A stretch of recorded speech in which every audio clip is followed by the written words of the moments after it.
মুকালমুৱাৰ চাউল খোৱা আহতাত পথ দুৰ্ঘটনা 5 জন লোক আহত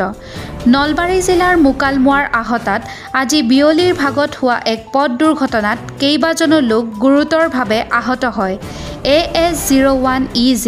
9496 নম্বৰৰ 4চকীয়া বিলাসী বাহন আৰু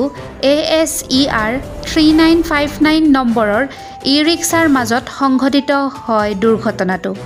দুৰ্ঘটনাটোৰ ফলত ই-ৰিক্সা আৰোহী স্কুলীয়া ছাত্ৰী 3গৰাকী গুৰুতৰভাৱে আহত হয় লগতে দুৰ্ঘটনাটোৰ ফলত 4চকীয়া বাহনত অহা পবিত্ৰ ডেকা বিকাশ মেধিও গুৰুতৰভাৱে আঘাতপ্ৰাপ্ত হয় ই-ৰিক্সাখনত থকা জেছমিন খাতুন ইমান আলী আৰু সবিনা বেগম নামৰ 3জনকৈ শিক্ষাৰ্থীৰ গুৰুতৰভাৱে আঘাতপ্ৰাপ্ত হয় বুলি জানিব পৰা গৈছে দুৰ্ঘটনাটোৰ আহত শিক্ষাৰ্থীৰ 3গৰাকী বৰক্ষেত্ৰী পকোৱা এমই স্কুলৰ বুলি জানিব পৰা গৈছে আহত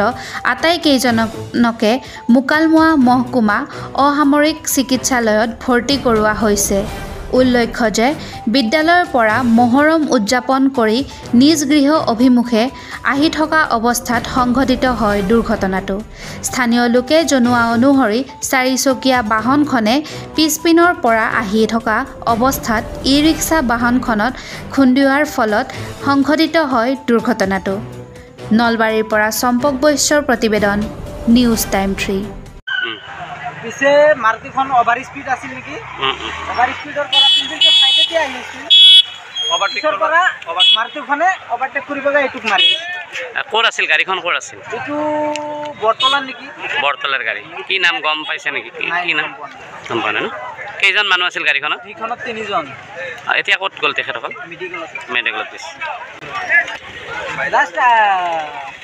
আধা ঘণ্টা মানে পিলপিলা এখন উত্তৰৰ পৰাই আহি আছে উত্তৰৰ পৰাই আহাতে এখন 4চকা এখন ওভাৰটেক কৰি কৰিব যাওঁতে পিলপিলাতে একদম গাড়ীক লগাই দিছে লগাই কিনে পিলপিলা এখন একদম উল্টি গেছে উল্টি যাই কিনে 4চকাখনো এইখিনিতে আহি কিনে উল্টি গেছে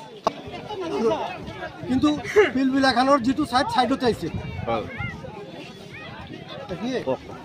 চাউল ঘৰবাৰ আহতা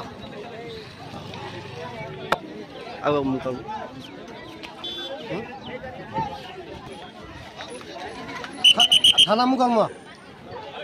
নলবাৰী